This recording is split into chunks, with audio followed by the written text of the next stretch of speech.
Hello, friends, and welcome to the Cinemondo podcast, where three people talk about movies and trailers and trailers and other stuff. Yeah, and their own. They make up their own personal stories. Yes, That's right. But it's Kathy, Mark, and Burke. Mm-hmm. And we are together. We are the monkeys. The Cinemondos. And we're going to talk. We're going to do something that we rarely do. We're going to go outside of the envelope today. We're going to talk about a horror movie. I love talking about horror movies the most of all. That's my most favorite. That's Kathy's bread and butter. I love them too, of course. And I'm the least of you guys as far as fandom for horror films, but a little higher standard than most of us. If there's a good one, in fact, a lot of my very favorite movies are horror movies. I mean, but they have to be really, really good, and I can't get a sense of, mean-spirited or somebody trying to provoke me with their film or whatever. That kind of stuff turns me away from it, and also just senseless, fetishistic blood violence. And see, I'm okay with all that except animal stuff. Just none of that. But I'm okay with mean. I'm okay with sadistic. I'm okay with gore. I'm okay with blood. I'm okay with mean. I'm good. I think for me, it's more. Sometimes they are too much. Yeah, I just get a sense from the film if I'm watching it. Okay, I'm gonna enjoy this, or I'm not going to enjoy it, and it's hard for me to figure out what it is, but it's there, and I know fairly early on. I go, okay, this one's got me, or this one doesn't have me, and I usually end up turning it off or sitting through it.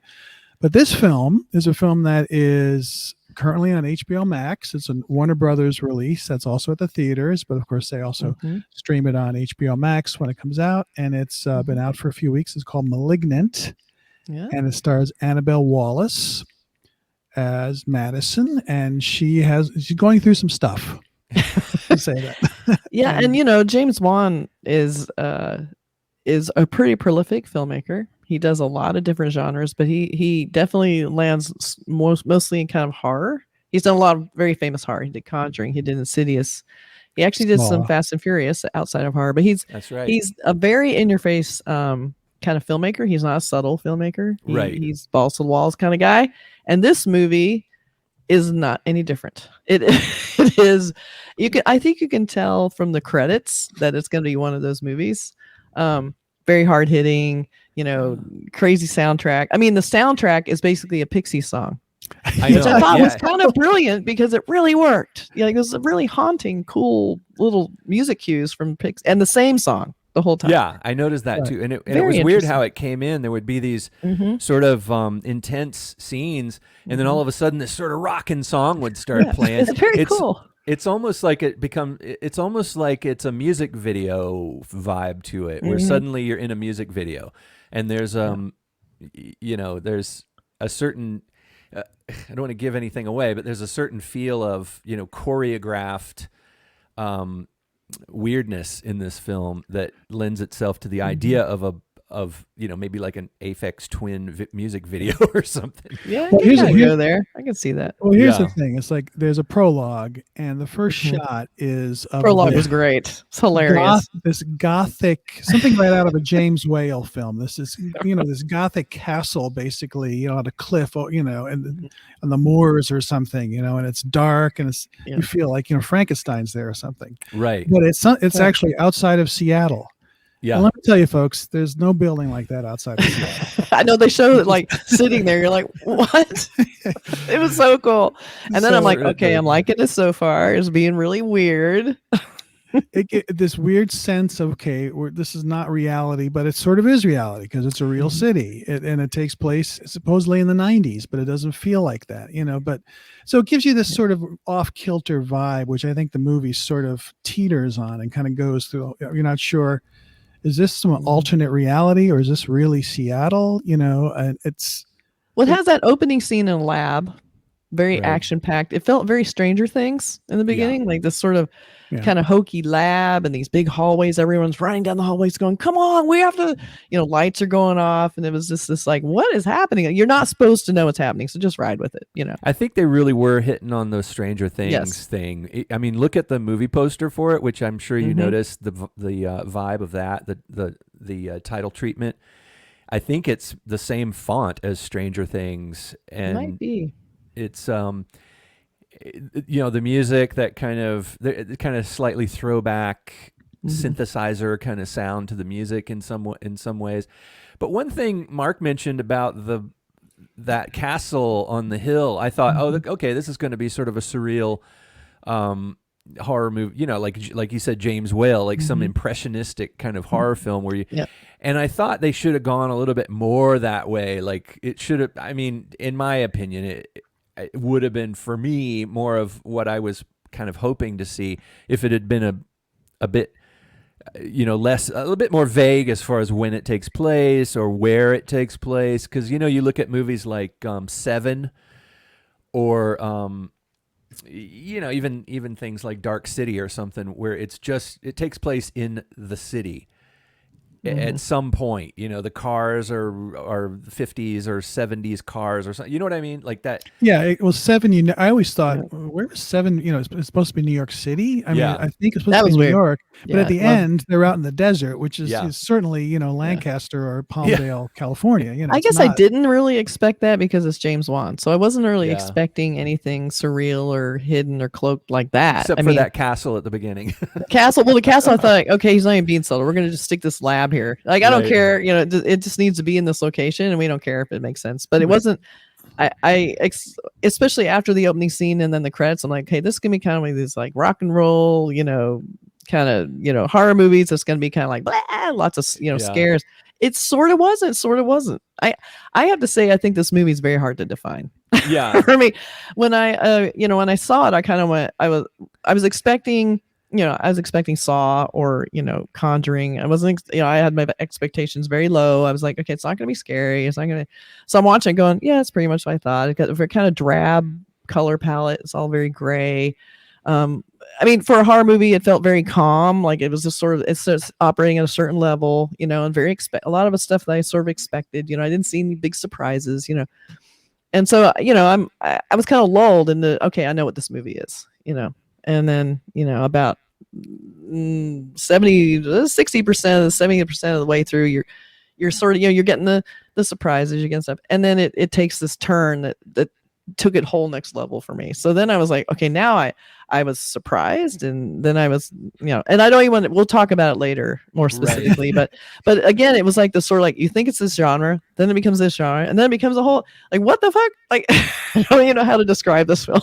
Well, the plot is basically this woman played by Annabelle Wallis. Her name is Madison, and she is married and she's pregnant, and it's obvious that her husband is not such a great guy. And terribly abusive relationship. Yeah, and she's had a few miscarriages, and so she's pregnant again, and something happens where he loses his temper, and he takes her. Well, she dared to turn off the TV.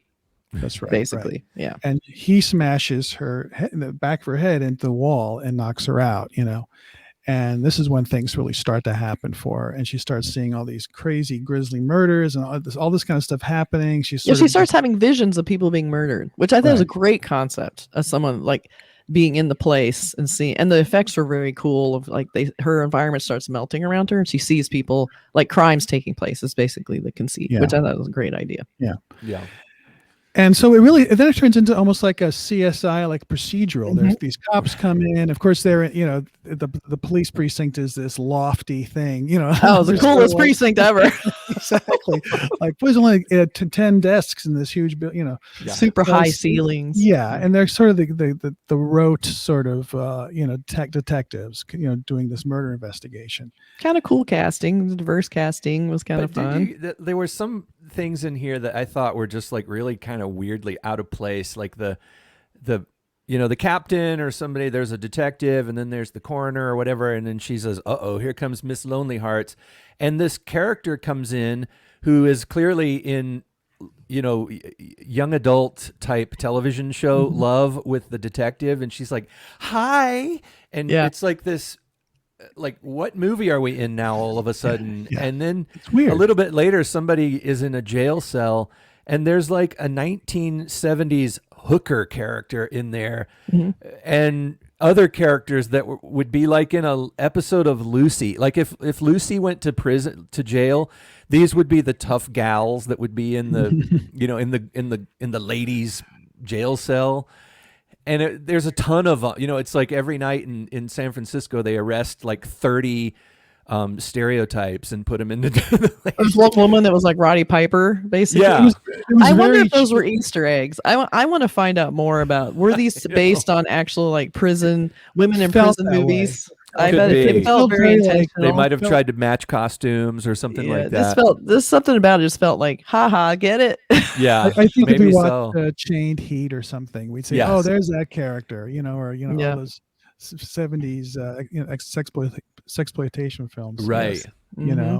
There was a lot of weird things, like the casting of Madison's sister. At first, like she seems like an odd choice, kind of a weird character. It's just, but it didn't bother me because it was just made it sort of an odd film, like like they were all in different movies, like they were characters from different movies all put together, different movies from different eras and different genres all stuck together in one movie. Yeah.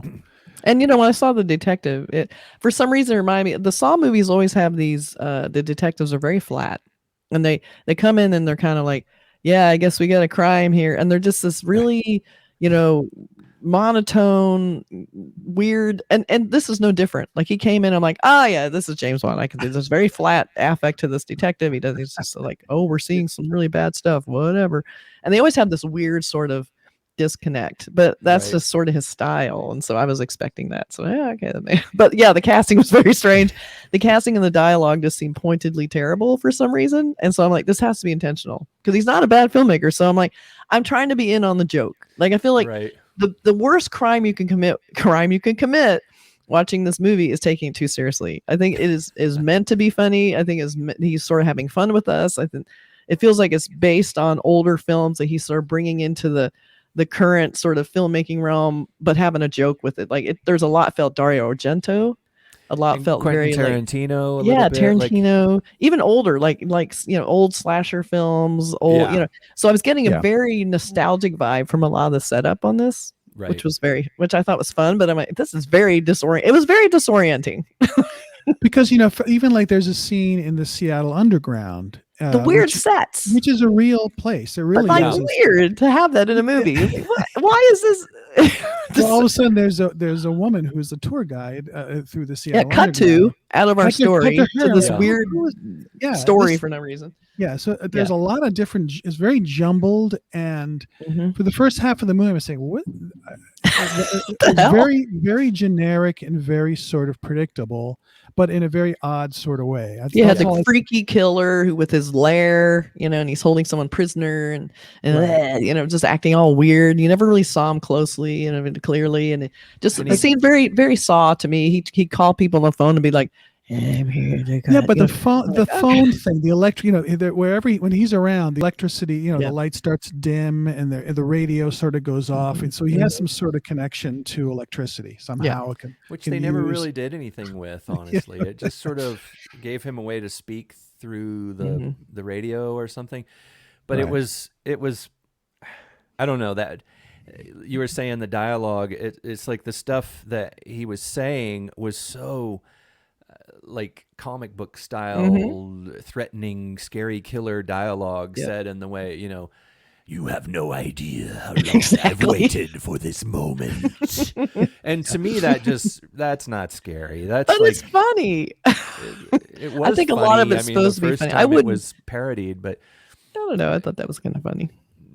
But I was expecting Saw. Like, when I heard that, to me, it was just falling right into Saw. And I thought I was just seeing another Saw movie. It felt a lot like that. What was this? Tobias, the star of Saw, where he would record, he would talk to the people he was going to torture. He'd have this big monologue over the torture thing. And he'd be like, yes, you must decide. It was exactly the same. Like, I'm like, is this just Saw again? Because it feels now we're just going to try and start a new franchise. creepy guy. I think the script, there's a lot of problems with the script. I mean, I think if I read that script, I said, boy, this is horribly written. I mean, the dialogue is brutal, but there's enough stuff going on. I think some of the set pieces kind of work for me. I think the choreography, as we get later in the movie, when there's some fight scenes and some action stuff, they really move, and it was pretty, compelling stuff to watch. And honestly, to me, it seems like that choreography that you're talking about, which we won't talk about yet, that is the entire reason why this movie was made. Yes, those two scenes, the two scenes we're about to talk about, are the only reason this movie exists. But I feel like the setup to those scenes of having this sort of weird hackneyed film around it, this weird everything really gray and slasher, whatever it is, and the you're just sort of lulled. I think that you almost had to have this weird sort of bad horror movie leading up to these scenes that just will blow you out of the water, basically. Well, at the beginning of the film, we see something weird, that opening scene you were talking about that takes place in the 90s in that castle on the hill, on the cliffside. The castle on the hill of Seattle. Right next door to the Dark Shadows mansion. Yeah, which is right by the Bed Bath & Beyond. It's right. a mile away. And then where do they get their groceries? Yeah. But that scene, it culminates in a one of those moments. It's not a spoiler, but there's somebody in the facility who's just brutally murdered a whole bunch of people, and then they sedate this person or creature or whatever, very weird looking deformed person with a dart gun, and when they drag them away, you see like little kid feet, like little kid socks, like Pokemon socks or whatever was going on in the 90s. That's right. And so you're like, wow, it was a little child, and then the doctor says, put it in the chair. And they put it in the chair, and then you see this sort of blurry glimpse of this weird, distorted monster. So you kind of know, at the beginning that there is a monster of some sort. And I love the line, right at camera, it's time to remove the cats. It's like, what? It's just time. And then it's like literally like lightning and thunder. Yeah. And then we go to this crazy rock and roll like opening scene, credits. So I'm like, what is happening? Yeah. It was so goofy. So we want to talk about it more in more detail, but to do that, we have to do spoilers. Yeah, so we all have to hold on for a second and go into spoiler zone. And so if you haven't seen the movie, please, pause this, watch the movie. Okay. Spoiler zone. Can you tell I'm doing that? Spoiler zone. We'll just do that for another half hour. Okay. But I want to emphasize that if you haven't seen the movie, the whole point of this movie is not knowing anything about it. Right. And it will not work its magic if you know anything about it. So even the trailer, I would say don't even watch the trailer. Really be completely at a loss when you start this film, and don't take it too seriously and have a little patience with it, because otherwise you will not and have the fun with it that you can have. I think that's the whole point of this film, is the surprise of it. Before we get into the spoilers, there's one scene I want to mention. It's when Madison's sister goes back to the castle later in the film. Goes back to the hospital. Back to the castle. Whatever. Goes back to the haunted hospital. Mansion. Castle. Late at night by herself, to go in there, and she comes and she takes her car and she drives it right to the very edge of the cliff. To park. And it's just like, what is that? It's not just a weird thing to put in there. You do that because it's a cool shot, I guess. But it's not, it's like typical of this movie. That just doesn't make any sense. That you it was dramatic. It was all for maximum drama. And also near death, as we start our spoiler section, I'm going to play the trailer. And that's why I wanted to wait till we got into spoiler section, because honestly, so like, be really careful about what your readers see. Okay, so we're gonna play the trailer real fast. Maybe that scene's in this. I don't remember. Okay. So here we go. I'm having visions. Very cool effect. Yeah, this is the melty effect you were talking about. 360 camera work. Woo!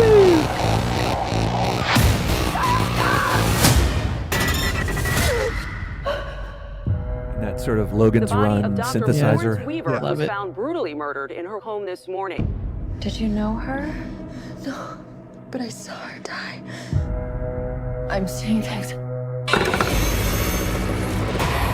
I'm seeing murders as they're happening. Hello? He says his name is Gabriel. I think he's someone from my past.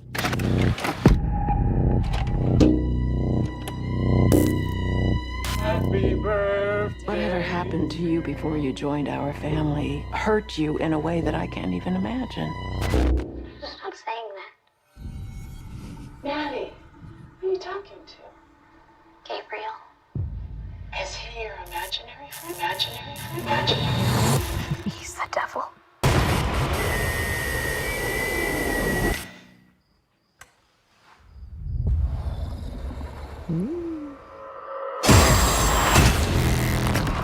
Whatever it was, It's back. He killed again. He's getting closer. He wants to talk to you.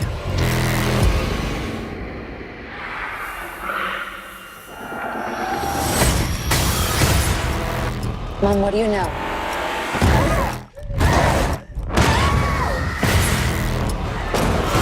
He's coming for me.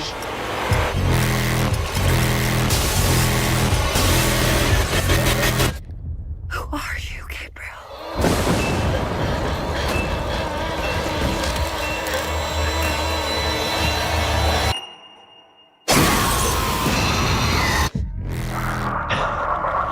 See that font? Yeah. That font. Check the font. It's a font. It's font. Okay, so now we are strictly in the spoiler zone. So here we go. No holds barred.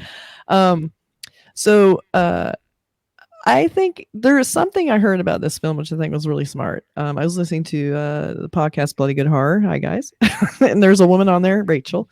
She mentioned a sort of cool concept that I think would explain a lot about this movie. So James Wan, basically, he did Saw and kicked off a whole new genre of film. Basically, these were super extreme torture porn films. That's basically on James Wan, because Saw was sort of one of the first super commercial, successful, high concept, high gore movies. So her theory, which I'm not sure, the source of it or she thought of it, is that there's a maximalism to this film that James Wan is now combining with horror and sci-fi, that maybe he is again trying to redefine a genre of film. And this is like his kickoff to this insane, over-the-top sort of maximalism. And I thought that is a perfect way to explain this film, because it is max. Like everything about this is over the top, crazy, weird. Like even that trailer, like the effects, the loud noises, the scrambling, and again, we'll talk about this. The last 30 minutes of this film is just balls to the wall crazy. I liked that idea of that, this whole genre that he's sort of, because it doesn't really feel like a straight horror film or a straight sci-fi film, or I just sort of like that Or a idea. David Cronenberg kind of a thing. Yeah. Well, it's Yes. not like a Hereditary where it's like Not psychological moody. horror. It's about the the images and about the noise and about the stuff and about a twist. And the twist is what makes the movie, because Yeah. if it was just sort of a run of the mill thing, it would just be a lot of loud noise. I mean, loud noise and scary, that kind of stuff doesn't impress me. But if you add some interesting stuff into it, then it makes it fun. Mhm. So I don't know really if he's talking maximum, just like throwing a lot of stuff at the screen. Well, I think just everything I don't maxed out. I mean, I don't think it's about throwing stuff at the screen. I think it's like every scene is sort of constructed to lead to a maximum effect, whether the way it's presented or the overwrought. whether it reveals. makes sense or not, because Like there's there's no subtlety. Right. Right. Yes, And exactly. there's a lot of it doesn't really make, if you really tear it apart, it doesn't make a hell of a lot of sense. I mean, certain scenes, like, how could that happen? You know, which is okay because he's just saying, who cares? I'm just going to keep going for it. You know? It's all for effect. Right. You know, I watched it twice because the first time I feel like I missed out because I wasn't paying attention to the first half because I thought it was going to be one of those movies. And then when it kicked off, I was like, whoa. So I'm like, okay, now I need to rewatch it with a new appreciation of what he was trying to do. So when I rewatched it, I saw way more foreshadowing than I realized was in the film. A lot more started making more sense. It all started connecting. Because when you're watching it at first, you think there's some weird killer. He's coming to get her.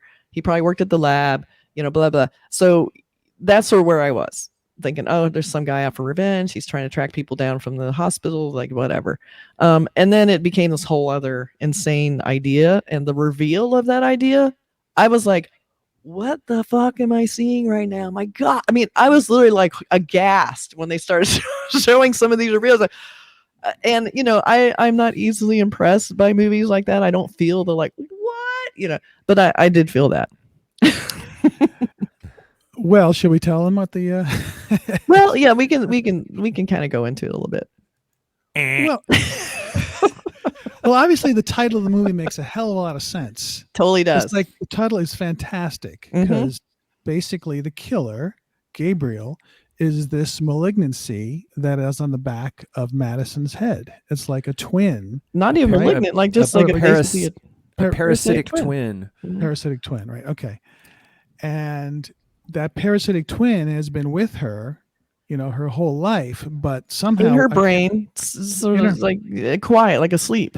Like asleep. But when her husband, you know, banged her head against the wall, it's sort of, you know, and there was a lot of always blood, you know, on the back of her head. And it makes sense why she kept having blood because, you know, Gabriel is opening up the back of her head and coming out and wreaking havoc. A little bit of his brain was tucked back into her brain. Which I loved that. She had the surgery to remove the body of Gabriel. They removed his body and basically killed him. But there was a little bit, their brains, there was this little thing saying that their brains are connected. They share a common brain. And so during this scene where they're showing the surgery, they couldn't cut her brain in half. So there's a shot where they're literally shoving brain into a skull and then putting like the lid back on a skull. It's like, let's just put it back. Okay, we're done. Sew them up. Yeah. So funny. It was so weird. But of course, that little bit of Gabriel's brain that was still in her mind was dormant, you know, I guess post surgical shock or whatever for all these years. And then the abusive husband throws her against the wall and wakes him up. And then he is angry that his body has been surgically removed, I guess. And so he uses her body to get revenge on all the people that did the surgery and the people that, you know, wronged him. But you never get a sense of sadness from him, which I kind of, you know, when you see something like a David Cronenberg film, or even, I mean, go back to, you guys remember that movie Basket Case? Yep. Yeah, I thought of Basket Case. Yeah, me too. Yeah, Franklin and Lauder. Yeah. And it's even that film had a little bit of the tragedy of such a thing, you know, like, I mean, I wish in this film that I had felt something for Gabriel, you know, but you know, he was just a monster. He was just a monster, and they cut him off, and then at the end, he's just like, you know, I'm gonna kill everything, you know. Well, they did have that one little moment where he's in the room with his birth mother, and you know, Madison's always there because he's riding her basically, and he stops. They have that quiet moment where she's like, Gabriel, you just have to forgive me. Please forgive me. And he does stop. He's like, wow, maybe that is all I needed. And then of course, you know, they fucking ruin it by running in and trying to kill him. And but you had a feeling, and they were like, no, stop, don't do it. Because they were kind of getting through to him for a second. They realized he was just this hurt child who was just acting out in a terrible way because he had always felt wounded and rejected because they tried to kill him. They chose, you know, and you know, I would choose Madison over the little T-Rexy arms that they had, which I loved. But I thought that was sort of the little, I mean, it was literally probably like 10 seconds of like you were talking about, that sad sort of sympathy for like 1 second of how it would feel to be so just terribly rejected in the worst way. But it didn't last very long. But the real big sort of thing that you really want to kind of watch this movie so that you get to see this is the there is this backwardsness to the to some of the choreography because Gabriel was attached to her back. And he was looking out from her back and she was looking forward. So whenever you saw the monster at the beginning of the film, when you were looking at Gabriel, the monster, it was on the back of the little girl, you know? So then, so the idea is that Gabriel is the back of her and she is the front of her. And so when she turns into, I mean, she becomes Gabriel. It's almost like, you know, when a person becomes a werewolf, they're still facing forward. But when Dr. Jekyll, Mr. Hyde kind of situation, which is what this is.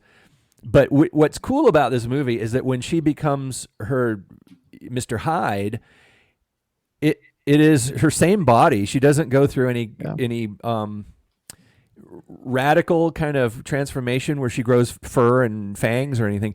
It's like the back of her head kind of opens up, and you see this half-formed face in there. Which I think it opens up because he hurt her head, you know. Yeah, and she kind of pulls and it she apart, pulls it which is open. so gross. Oh my god! But and exposes then the cool this thing weird is, face. The cool thing becomes that he operates on a backwards body. So she kind of does this thing where she twists her arms, like her arms become like double jointed, and then he's moving around with this weird agility, beautiful backwards, you know, like running backwards, jumping backwards, grabbing people Insane. backwards, and throwing chairs backwards. It was incredible. It was weird. I think they did it with CGI. Not no, really they sure did it with. technically. There's a contortionist named Marina Mazeppa. I want to make sure we talk about her. She was actually a contestant on season 14 of America's Got Talent. That is all fucking in camera shit. Oh, so she is a contortionist, and they apparently spent months choreographing this insane. Wow. So when you're watching this, it's a whole other appreciation, and that's why it's so freaky because they had to figure out a way to make her move in reverse but still work as if a forward movement is happening. Right. So everything she's doing and then we have Madison's head in a trance asleep on technically the back of Gabriel's head. Yeah, it's the most insane action. Just your mind is just spinning from how the hell did they ever figure out how to make this happen? I was disorienting. It's blown really away. It was gorgeous. And it starts, the shit's getting good when you get to jail. When Madison's thrown into jail, that's when all the shit starts getting good. This is when the movie completely becomes another movie. And it just, between that and the police station scene, like you were saying, Burke, this is the whole reason this movie's here. Right. You've watched 40 minutes or more of a setup to these scenes, and it is fucking worth every minute because those were spectacular. I just cannot. They were just beautiful. And before that, there's a scene where the cop is chasing Gabriel / Madison through, through the city. And that's really, really cool, jumping around and stuff. So the action stuff is first rate. I mean, it's really brilliant. Amazing. And that jail scene is just nuts. Best thing I've seen nuts all year. Because it is like the 1970s jail scene. The jail, first of all, it's a huge cell. And there's all these weird characters. A woman's peeing in the corner on the toilet. This is weird. That's totally weird. I think it's the same jail cell that Mary Tyler Moore went to in the episode. And I think Lucy from Here's Lucy and Here's Lucy. Yeah. And I would not doubt that was all totally intentional to make this seem super hokey because when they bring in this sort of Matrix level, bizarre action that I've never seen before, it was like, because you're sort of primed seeing this very traditional, here's someone from the 70s. Oh, and here's someone from Mary Tyler Moore. And here's someone from, They Live. It's like, so you're watching this and you're sort of lulled. So when this starts, when it starts going down, when she starts going into her convulsion or whatever, and it's because they bang her around, they're beating her up and it enrages Gabriel. Well, they're trying to kick her to death in the jail cell, which is and where the hell were the cops, man? I mean, God, they get back there and there's body parts everywhere. This is a 70s women's prison. Yeah, so 1970s, they just turn the other way. Folks, every time you go to jail, that happens. So make sure that you wear armor. There's really, really terrible people in there. Terrible all people, of them. And only one policeman comes by about every 3 hours, so they can do whatever they want. Everything okay in there? What's going on in there? So that alone, when that happened, that made me completely reevaluate and end up loving this movie because it was pretty average. And then I don't know, something about the pure like joy of this insanity just made me completely love this film. And so when I went back to watch it again, knowing all this after, all of a sudden I started seeing all these beautiful foreshadowing moments, like so beautifully shot, like this 360 camera work. That camera work's incredible. Like even that underground chasing, just insane. So they have this great scene of her standing, and all of a sudden Gabriel steps out. You don't even see him, steps out from behind her. Right. And so you see him separating from her. It's like these great foreshadowing moments. There's her looking in the mirror, and suddenly Gabriel, like, so, and she even has a line where she goes, "This is all in my head," right at the very opening scene. Yeah. So you're getting all these great foreshadowing moments describing everything that's happening. And then let alone, let's talk about this amazing murder weapon, which I thought was fucking great. The super sharp trophy knife with the wings on it. Oh my God. I want that for Halloween so bad. Yeah. It's a caduceus, right? It's like the medical symbol. Yes. There's so a he's scene stabbing where you see her, the doctor doing a video, and that trophy is behind her, and it's like a trophy that you probably wouldn't really make because it's got a very sharp point at the top. And it looks very dangerous, and of course it becomes but I love that.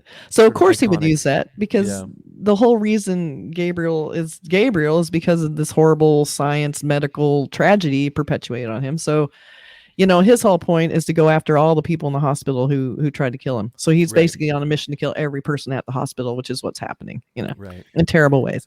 And Madison sees it, and also like it just kind of boggles my mind how you think of this concept and how you make it happen on screen. So I'm also impressed by that. Like she is there, but she's not there. So they have the environment melting around her, as you saw in the trailer, and then Gabriel's perpetuating all the violence, and she's kind of frozen in the room watching it all happen. And then there's a couple moments when they have the same effect during the police station thing, where she still sees herself sitting in the cell because it's the last thing she remembers. So she's sitting in the cell. And all of a sudden the cop's saying, "Madison, I know you're in there." And she's sort of like waking up going, what? And she sort of sees for a second what Gabriel sees. Then she goes back to what she sees. I just blows my mind how they managed to make that real. This seemed like a type of film that they might have had to do some test footage or work some stuff out before they went ahead and started making it, just to see if it would work. Because it's one of those concepts, the whole backwards thing is such a weird concept that it might not have worked. It might have been something that they just couldn't get to work. It's like, nah, this is not gonna play well. It's gonna be laughable, or it's gonna be like weird looking, but in a comical way, or a cartoony contortionist way. And I bet they did some with CGI and went, because it would have ruined it, because it wouldn't have given it that grounded, nostalgic, almost sort of the 80s horror movie feel to have a bunch of digital effects. So I think that's also what makes the film, is that they have a real person in there doing these stunts, and you feel that groundedness. You feel the reality of this person, even though they're probably on wires and spinning around, jumping. It still there's definitely a bit of augmentation going on. Augmentation, though, but not full digital. I mean, this person was doing this choreography, and they did a great job. I mean, Marina, I think the whole movie owes her a huge, huge debt, because she made this movie. You know why this movie, I'm assuming a lot of people are talking about it's successful. It's like, we love a legitimately good earned twist in movies, and they're very hard to come by. Like I go back to The Sixth Sense. That's one of the best twists ever. This is a really good one, because you don't know it, and you don't want to spoil it for anybody else. You want people to to experience it themselves, and that makes the film. Because then, and they pay it at the last half hour, 45 minutes, it works. They bring it. So it's a fun movie. It's impressive in a lot of ways. It has a lot of weirdness to it and a lot of like not great stuff in it, but overall it's a fun movie to watch. I say it's probably the worst movie I've ever seen. Like it's really great and really terrible all at the same time, and for some reason I just love it. And I can't explain it. I feel like I had a friend I was talking to, and he said, "I feel like this movie is for people like you and me who have had a lifelong education in horror, and this was specifically made for us to appreciate, and that no one else who's not obsessed with horror would get it." Like, I think people watch it and they take it too seriously, They don't understand the history of like any of the gags and all the buildup and the stuff that's sort of nostalgic call outs in the film. They Right. don't understand. So even though I feel like half of that was almost subliminal in my brain, I can't even apply why this scene felt Dario Argento to me, why this scene felt like, Stranger Things, why it's like that to me is why it was so great, because it got into this sort of subconscious brain of horror, love, and then said, have it, take it, love Right. it, just, and I'm gonna not hold back at one punch, not one. And they didn't.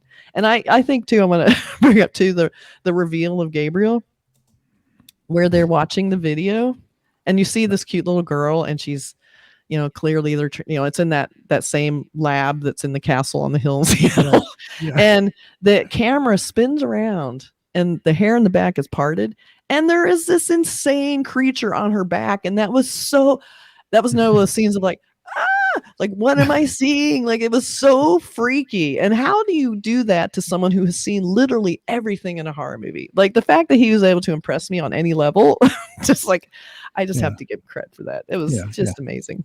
Well, you know what it reminded me of, more than anything, more than Cronenberg or more than Basket Case or anything. It reminded me of Japanese horror manga. Mm-hmm. There's a genre of manga horror. There's like whole towns in Japan that are famous because that's where this very popular horror comic book artist grew up or whatever. And so you can see everywhere these little weird distorted monsters. And a lot of the Japanese horror stories have to do with deformities and things like that, because that's considered to be like a really scary, gross horror thing in Japan. And like conjoined twins and things like that, and bodies morphing, body horror type stuff. And some of the Japanese horror comics, they're culturally different from what a lot of Asian countries have a different vibe on horror. And I think James Wan has got a little tapped into that a bit, and it's something like when you visit another, like an Asian country like Japan, and you look at their horror movies, or you look at their horror comics, or you go to Thailand or something and look at their horror TV show. They'll have like these super popular TV shows that are horror based, and they tend to, there's things like this movie, in that, I don't know, it's hard to explain, but I don't want to use the word cheesy, but there's a cheesiness to it with the rock, with the music and the Well, and suddenly there's colored lights, and suddenly there's like the camera angle goes wonky, and maximum. Suddenly, it goes into this sort of overdrive. Yep. And it's something like the backwards person, the monster in this movie is right out of a Japanese horror comic. I think, Yep. the way he think looks of like, and the face. James Wan is Australian, but so he's familiar with that. He's Chinese derivation, but he's tapped into that. I agree with you 100%. But I think of some of those old Japanese films. I remember. I'm not sure if House, really, that film House is so weird. Yeah. And has that vibe, and some other ones that I can't think of the names of, but it has that feeling. But just with a much bigger budget and much better special effects and all that kind of stuff. So, well, even things, the Chinese stuff, the like Chinese Ghost Story. Remember those movies? Exactly. The monster that has the fingers that grow really long, and then their tongue comes flying out of her mouth and wraps around people. And they always seem to have that kind of dark gray, environment. Like there's always these apartments that look like they're actually kind of a basement or something. And this movie had that feel too. And also the hair. Like she had this long dark hair, and so Gabriel has his hair very similar to stuff like The Ring, like the super creepy long hair that obscures your face, which is something that I've talked to my Asian friends who like horror films, and they're like, "That's scary." Yes. If you go, in fact, I remember there's a really popular horror television show that I watched with my wife's aunt. She really likes it, and it was supposedly like the scariest thing. This is like the hardcore scary, and there was the creature on it was this woman, and she's wearing like a white nightgown, and her face is like this, and she has like stringy wet black hair hanging down, and there were like obvious right off camera green lights shining on her, moving around, and so the shadows were changing. It was like to certain cultures that's not cheesy. To us, it's cheesy. They look at things that we think are really scary, and they're like, "Nah, it's cheesy." Right. Yeah. And Very cultural. it is Right. very cultural. What scares you and what makes you laugh. It's interesting to go to a comedy film in Japan or China or Thailand, but horror is something that is very different in different countries. And I think what James Wan is probably trying to do, whether he's conscious of it or not, I think he probably is. He's a smart guy. But what he's trying to do is to appeal to everyone. I think he probably wants this to be able to play in the Asian markets as well as the American market. So it's got American scares and it's got Asian scares. It's true. It's an international scary film. But and it's also his. He started with Saw, then of course he went and did Insidious and Conjuring, but then he went off and did Aquaman and Fast and Furious. Yes, that's right. So he went in, so he got his action chops, but he's coming back home to the stuff I think he really likes. He's not not a subtle filmmaker. No, he's not trying to create super emotional connection at all. He's all about I think pure entertainment. Yeah, if you see his name on a movie, you should know what you're going to get. And you get it. And he gives it to you. Yeah. But I think I'm going to watch it again for a second time. I might watch it with my wife and daughter, see what they think. I have a little clip of the fight scene. We can just show a little scene. Okay. I'll turn the sound off because we can talk over it. But right. You can kind of see a little bit of the. I know it's pretty nasty. The face on the back of the head is super creepy to me. You don't really see. But none of this stuff is CGI. This is a woman, and this isn't even the best of it. But just the. I love that. I just love that stuff. That's sort of what you get. When you're going to see this film, is this just over the top, just nuttiness. So I just thought share. Lots of bloodletting. There's a so good amount much of gore. So, but overall, I can see why it's popular. It's it's a brutal, bloody film, but it's done like we all keep saying, that it's done in this sort of over the top way that it's like that person who just got her head smashed in. You don't care about that person. No, not at all. Nope. It's all so fast too. And a lot of people don't like this movie, and I understand that too. This isn't the film that everybody's going to like. And I think you have to know, you won't really know until you see it if you're that person or not, because I feel like it's pure entertainment, fantastic special effects, clever use of, camera work, very glossy and fun, but you don't really care about any of these people that much. The characters are pretty, shallow, but, we're supposed to have a lot of sympathy for Madison because she's apparently had a lot of miscarriages, and she lost the last baby too when her husband hit her head against the wall, and then you find out Gabriel's actually absorbing fetuses, and that's how he got strong. So by the time he was released, he was at full power. So that was sort of the 3 baby power. I was about to fetus power. How does that translate into horsepower, baby power? Apparently it is very powerful. Evidently. But you don't really care that much. And so when you see all the violence happening, there is that sort of disconnect where it's mostly just spectacle, and it's not anything worse than I see in a video game, but it's just just so unexpected. And again, just the long setup to this reveal is so powerful that it's a super fun and it's jolt. And it's also a great reveal that the Gabriel's lair is the attic of Madison's house. That was awesome. Oh shit! And you realize, that's why she never heard him up there. Exactly. And I love the cops are so dumb. They're like, "Well, obviously you did it." She goes, "How could I do it? I was home." And they're like, "How do we know you're home?" It's like, I guess we don't know that. Well, the thing about this movie for me is that I'm not a huge fan of this kind of film. I didn't hate this movie, but I can't really say that I loved it and I would only recommend it to people who are a certain type of people like Kathy. Not for everyone. For the Kathy who'll watch literally anything and like it. Those kind of people. People with no taste whatsoever. Yeah. I would recommend it to people like Kathy, but I don't know if I would recommend it to just about anyone. I was recommending Hereditary to people who I know aren't huge horror fans, but who are fans of really carefully made, strange movies, and they tended to like it. They were like, "Man, I'm not a big horror movie." I'm like, "Watch it," and but this one I don't think I would recommend to anyone. It's not subtle. That's funny. I did not. I feel like Hereditary was one of those films I wouldn't recommend to everyone because to me that was a genuinely disturbing film. Yeah. Like that to me was pure horror. Like this movie was fun. Hereditary was not fun. Hereditary but it was not like fun, so. yeah. And so when I recommended it to people, I'm like, keep in mind it's pretty heavy duty. Yeah.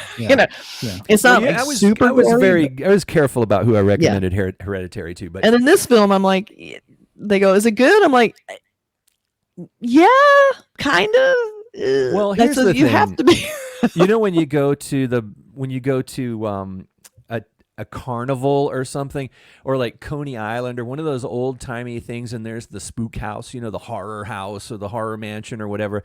It's not Disneyland. It's not Disneyland Haunted Mansion. Yeah. It's like one of those dark rides that you get in, and it's like rubber puppet heads popping out and stuff.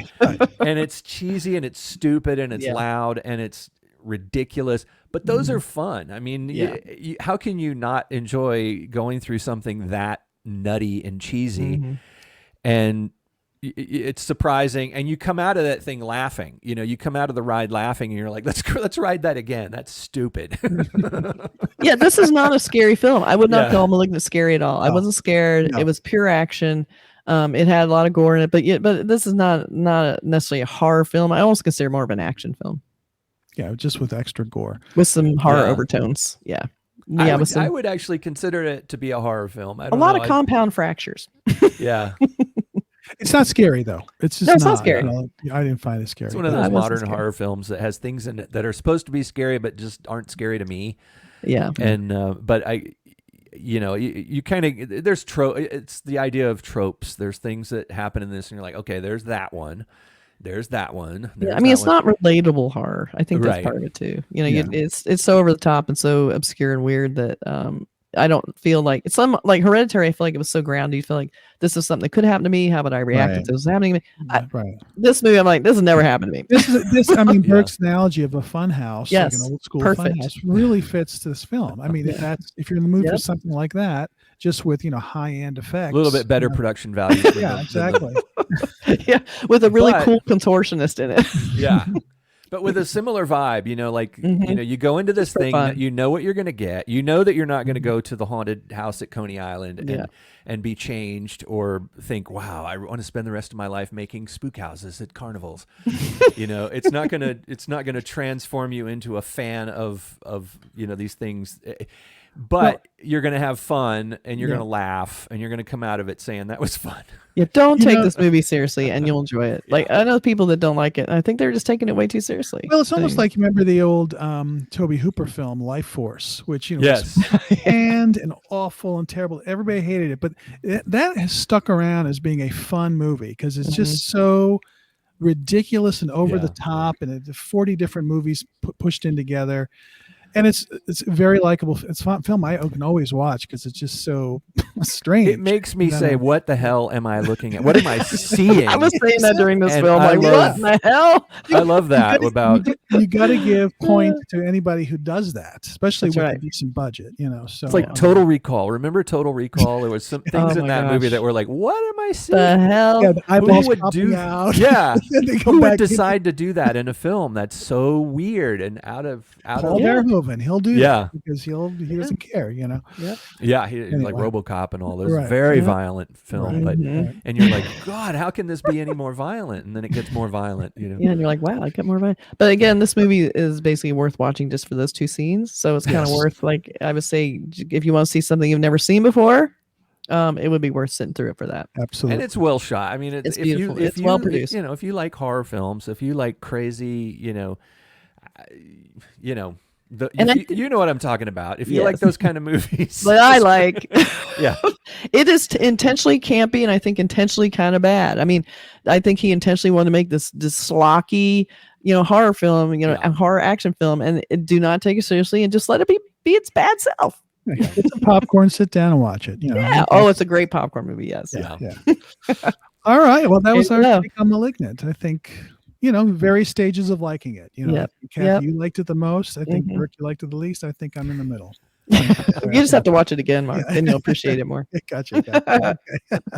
It is one of those movies, watching it twice kind of movies where it informs the entire film once you see the ending. So it's kind of fun that way. I think I'll do that.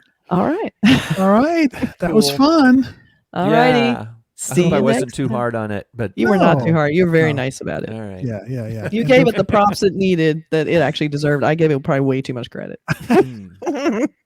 Yeah, it was Well, right in the middle. Yeah, and like Mark says there. I know we should do Throw that a lot that in. sooner, like at the beginning, Yeah. because no one made it this far into the podcast. Throw in the jump scare. Yeah. Boom! There's a James Wan moment for you. Yeah, right when you least expect. And We then can only do happens it again. backwards. Yeah. I'll see you next time. Yeah, it was fun. Take care, all. Bye, everybody. Bye. Bye.